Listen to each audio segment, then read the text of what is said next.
Uche was shocked at King Ozo's request. His countenance changed immediately.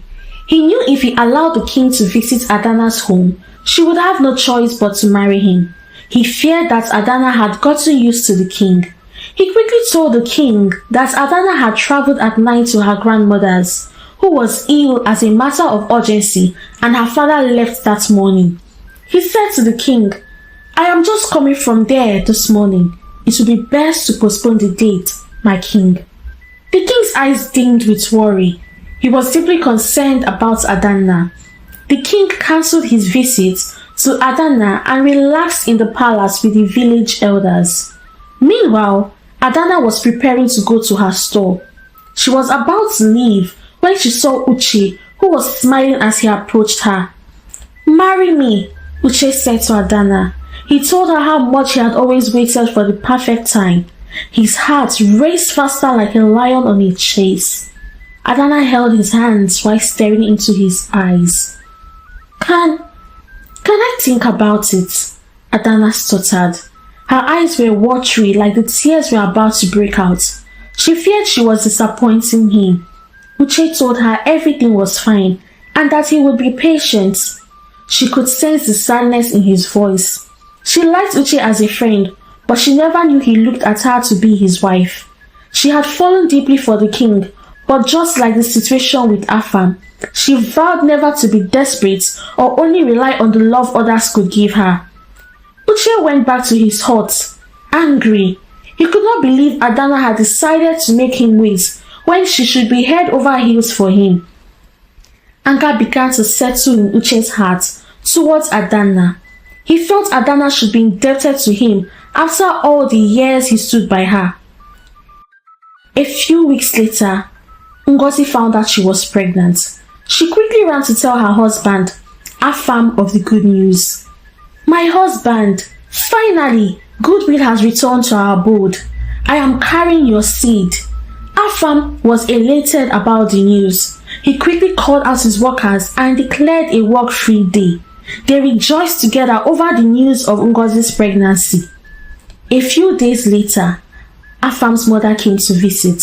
As soon as she laid eyes on Ngozi, she rushed to hug her, laughing and singing songs to God. "It is indeed a miracle. God has finally smiled at this home." Afam's mother continued singing, raising her hands to the heavens. Afam showered Ngozi with the best of things. Everything she needed and wanted, he got it all for her. Peace once again returned to Afam's household. Afam felt fulfilled. He was happy and was reassured he had made the right choice by marrying Ngozi. Afam's business kept blossoming. He had made his most hardworking employee, Jidenna, a partner in his business. Afam sang songs of praise of how hardworking and intelligent Jidenna was. 2 weeks had passed and Adana had not heard from King Ozo. She had developed feelings for him and was unsure if he felt the same way for her. She decided to visit the king. She slept with a heavy heart, wondering why he stopped visiting her or showing interest. That morning, she woke up early to visit the king, but was stopped in her tracks. She saw the last person she was expecting to see. She saw Afam in front of her hut. She was surprised. "How is Ngozi? My sister, hope all is well," Adana asked eagerly. Afam was lost in Adana's eyes. He could not believe the gorgeously built lady standing before him was Adana, the fat lady he rejected. Her transformation was amazingly shocking. Afam stuttered. Adana thought his stuttering was fear of telling her of the sad news, but did not know her appearance was the reason Afam stuttered. "You look beautiful," Afam managed to say. "Why are you here?" Adana asked, disgusted by the statement. "You crossed my mind, and I came to know how you are doing." Adana hissed, not hiding her irritation. She ignored Afam and set out to the king's palace, leaving Afam standing in front of her hut like he never existed. As Adana reached the palace, the chief guard approached her that she was not to visit the palace anymore. How? How is the king? Adana had so many questions to ask, but as soon as the guard finished delivering the king's message, he went back into the palace, ignoring Adana's further questions. A month had passed of Adana trying to reach the king, but every route she took was futile. She finally gave up and thought it was a sign that Uche was to be her husband. The next day, she approached Uche. I have decided to accept your marriage proposal. I know we have been friends for a while. I will do my best to be a good wife to you. Uche danced in happiness. His plans and wish to make Adana his bride had finally happened. Why don't we go to your father now, so he can tell us about the date for me to come with my people? Uche's smile was wide, reaching his ears. Adana burst out laughing at his readiness to marry her. She agreed and they set out to Chief Emeka's place. Chief Emeka was happy to see his daughter and Uche. Uche made his intention towards Adana known, but to his surprise, Chief Emeka stood up in anger and ushered him out of his compound. Have I said anything wrong? Uche was shocked and embarrassed by how Chief Emeka treated him. Chief Emeka did not answer any of the questions. He went into his hut and brought out his rifle. He shot into the air and chased Uche out of his compound. Uche ran for his dear life. Adana rushed after her father to leave Uche. The next time I see him in this compound, it will be his body that will be taken out, Chief Emeka said in anger. His eyes were bloodshot red and his veins shot out of his neck and arms as he spoke. Adana had never seen her father like this. Uche got to his hut, panting like someone who had been chased by a lion. He was surprised at the turn of events. Chief Emeka had always treated him like his son. Why now? What could have happened, he thought. Uche decided to see his mother and his elders concerning the matter. He gathered his uncles and his parents. He narrated all that happened in Chief Emeka's compound without leaving any details. Abomination! One of his uncles spat on the floor. How can you ask for Chief Emeka's daughter's hand in marriage? They all looked at him in bewilderment. He looked at them in confusion. Why can't I marry Adana? He asked. Ta!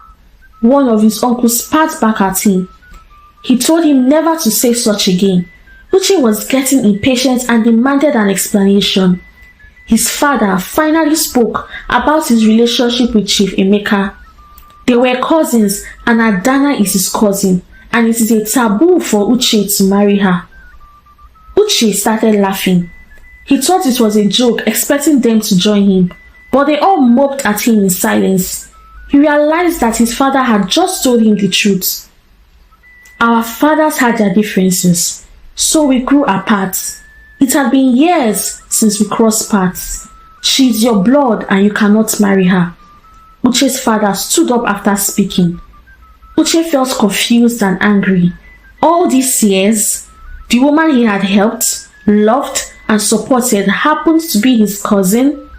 He had done untold things and gone the extra mile to win Adana's heart, only to reach the finish line and discover the race was void. He wept like a baby. Uche wept bitterly.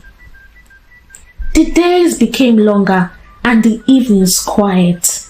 Adana was about to close her store when she had a customer who needed to buy yams. She told the lady how lucky she was as she would have missed her if she had been a minute late. She noticed the lady's attention was not on what she was saying. Are you not Adana, the lady whom the king wanted to marry before the revelation? Adana was puzzled. How do you know I visited the palace? She asked. I work in the palace as a porter.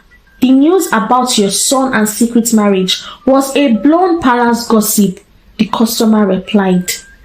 Adana could not believe what she had just heard. She gave the yams to the lady.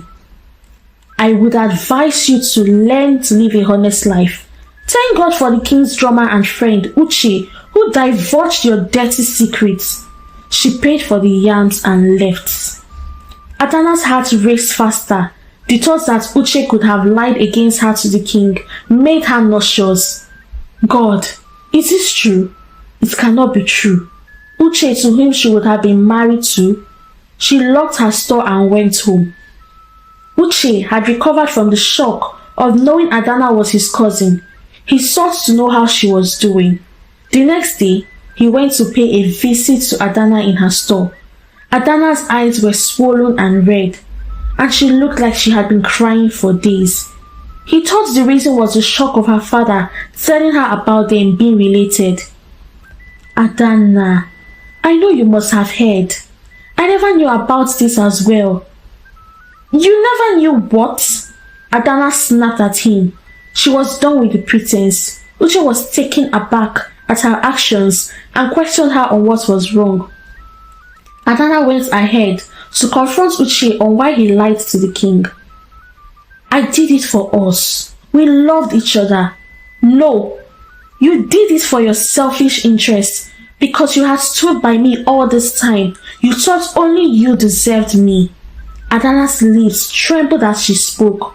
Uche had no choice but to confess to him finding out about King Ozor's feelings towards Adana and her feelings towards the king. He knew if he did not act fast, King Ozor would make his intentions known before him. So he told the king, after one of his usual performances at the palace, that Adana was married secretly with his son. She had abandoned her family to start a new life afresh, like she was a single lady in her parents' house. King Ozor was heartbroken by what Uche told him, and he trusted Uche because of their years of friendship. The king knew Uche and Adana were closely knitted, so he never thought Uche would lie to him. Out of pain and anger, the king ordered his guards on no account should Adana be allowed into the palace on a visit, except there is an occasion for the whole of Umudike village. The king rewarded Uche for the information he divulged to him. Adana was shocked at Uche's confession. When he finished confessing, she told him to leave her store, but Uche refused. He begged and begged, but to no avail. Adana's mind was made up. For days, she cried herself to sleep. Her life had been filled with people who easily betrayed her. Maybe she was never meant to get married. Maybe friendship is also not for her. She accepted her fate. Uche also got tired of coming to her hut to ask for forgiveness every day. He also accepted his fate and decided to face his drumming career. With the help of the king, he started building the first hall in Umudike village, where people would come to dance to his beats and merry. Months passed, and Ngozi gave birth to a baby boy, whom she named after Afam. But just 4 months later, she told Afam that she was with child again. God is really on our side, my husband. I hope it will be a boy this time, so that I can give you 2 boys. Afam nodded at the good news Ngozi had given him. Instead of dancing, he looked at her in disgust. I want another wife. I want to ask Adana's hand in marriage. Ngozi looked at Afam in confusion, as if the answers were on his face. How can you be so cruel? I tell you I am pregnant, and your best response is to marry my sister, whom you dumped to marry me? She asked, shouting at the top of her voice. You have hurt me beyond words can describe. I cannot begin to explain the hurt that I feel, Afam said as he gently caressed Ngozi's face. Ngozi slapped his hand away. She was confused at Afam's response.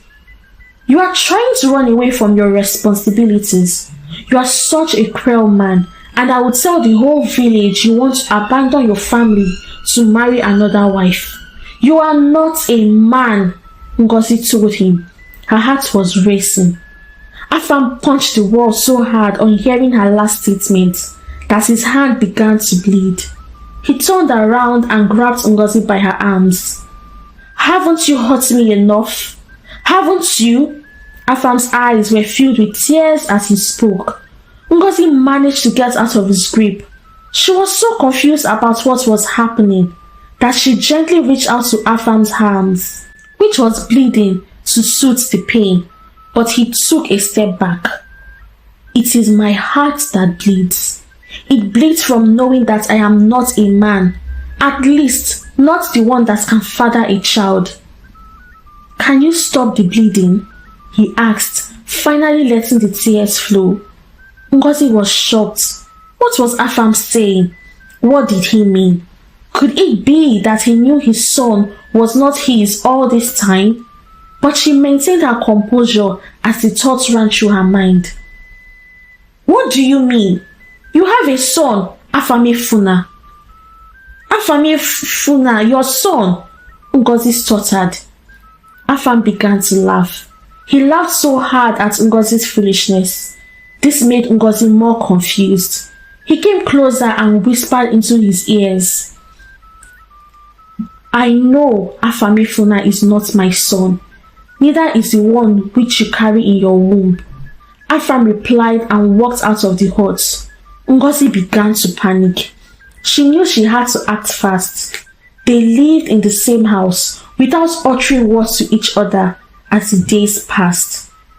For days, all Afam and Ngozi did was do their chores and go about their business.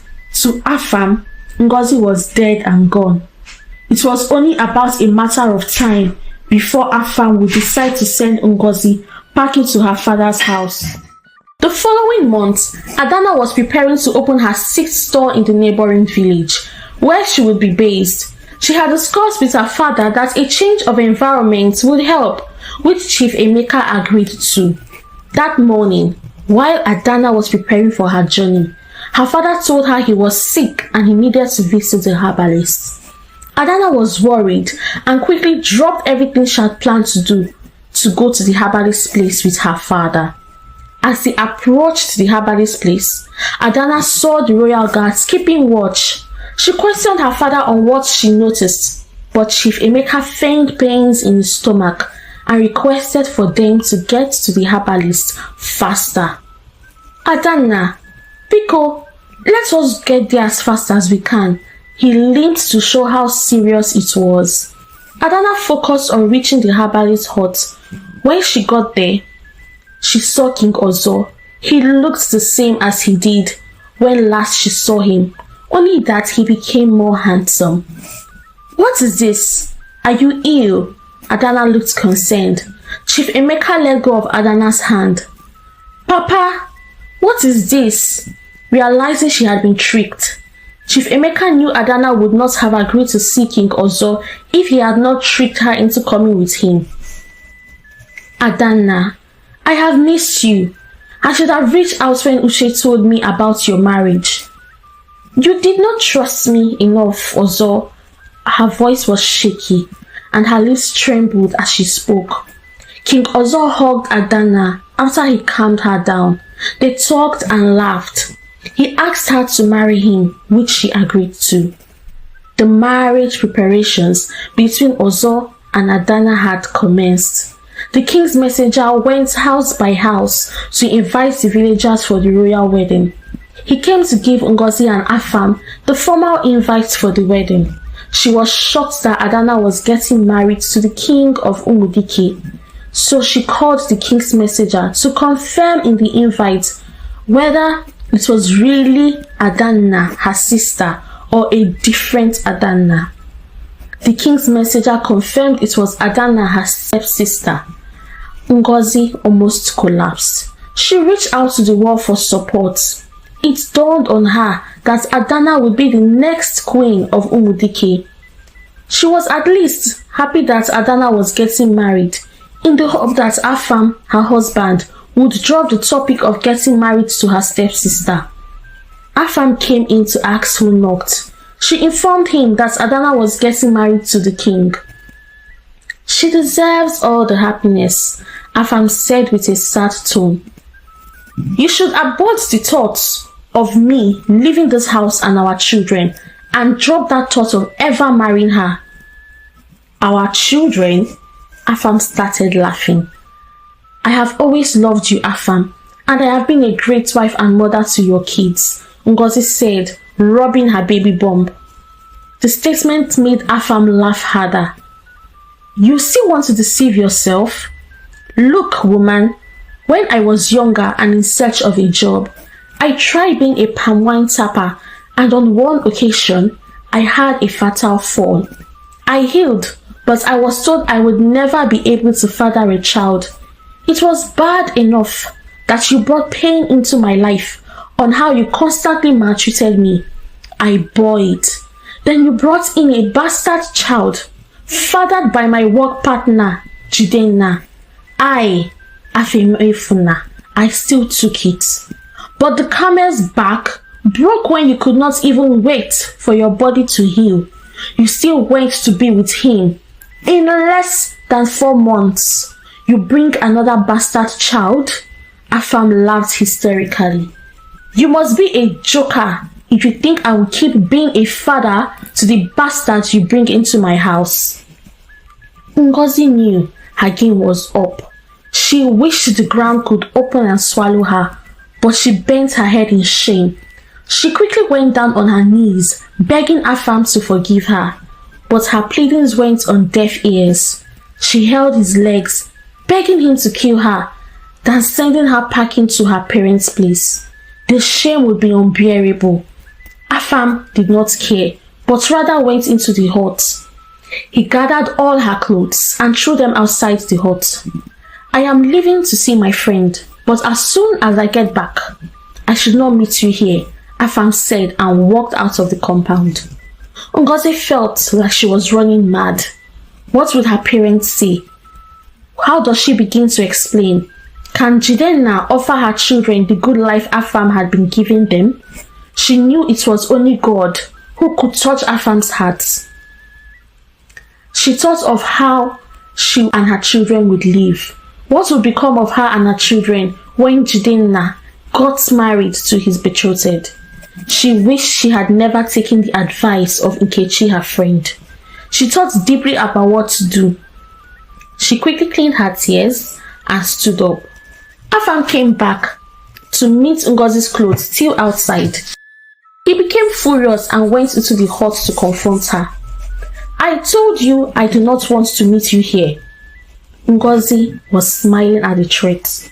She told Afam to get her clothes as she was not leaving the house. She pointed at him, threatening. Afam, if I leave this house, I will tell the whole village how you killed Oluchi, Adanna's best friend, and left her in the bush to die. Afam was shocked. He smiled. He knew Ngozi had a plan to keep them married. I did not kill her. She fell, he replied, trying to exonerate himself. Ngozi laughed. You must be joking if you think that anyone is going to believe you. Afam left the house angrily. He knew he had to re-strategize or no one in the village was going to believe him. There was no one he could confide in, so he decided to wait. Adanna and King Ozo grew in love and became inseparable. I know how you love to dance. I will take you to the new hall in the village to experience great beats by the best drummers we have in our village, said King Ozo. I would love that, Adanna replied, smiling. She loved that the king took to detail everything that mattered to her. That evening, they set out to the village square. Uche saw them approaching and went to welcome them. He was the last person that she was expecting to see. Adanna, it is good to see you, he tried shaking Adanna, but she ignored him and walked past. Uche greeted the king, and they were all smiling and happy. Adanna noticed this and waited for Uche to go to the other guests. Why did it seem like you are both friends when you know what he did? Adanna questioned King Ozo. The king explained to her that Uche had confessed and he had forgiven him. To err is human, but to forgive is divine. I am sure he did that to at least have a chance. Not that what he did is not wrong, but he was not a bad friend. Adanna thought about it and how genuine Uche had been towards her, except hiding how he felt. She approached Uche and they spoke about their friendship. She learned that the hall was Uche's hall, so she congratulated him and danced to his beats. The people enjoyed his performance. The next day, for the marriage ceremony between Adanna and King Ozo came. Adanna glowed so beautifully. She was excited about her marriage to the king. She thought about Oluchi, her late best friend, but she was happy her mother, father, and stepbrother stood by her.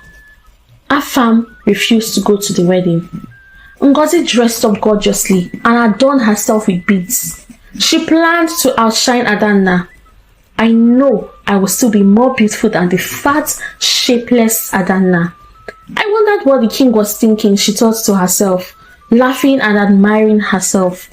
She had not seen Adanna since her marriage to Afam, but as she reached the palace, she looked for the fat, shapeless Adanna but did not see her. She saw a beautiful, gorgeous lady who walked with so much poise and honor. She was everything the Proverb 31 woman is. Her parents and her brother rejoiced with Adanna at the high table, but she bowed her head in shame. She knew if she stayed longer, she would be forced to meet Adanna, so she left. She walked briskly out of the palace. 2 weeks after the royal wedding, Ngozi was woken up by loud bangs on her door. "Open up! Open! We are from the royal palace," the male voice behind her door spoke.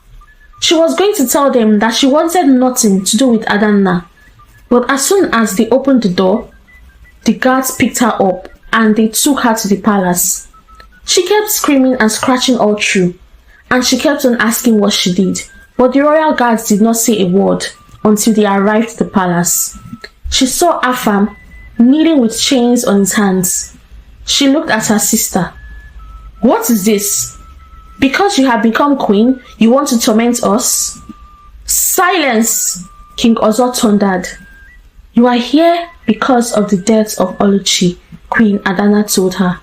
Ngozi could not believe her eyes. Was she that bad of a wife?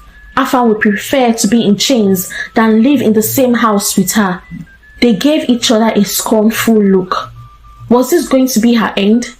She knew the penalty for murder was death, so she prayed to God silently under her breath.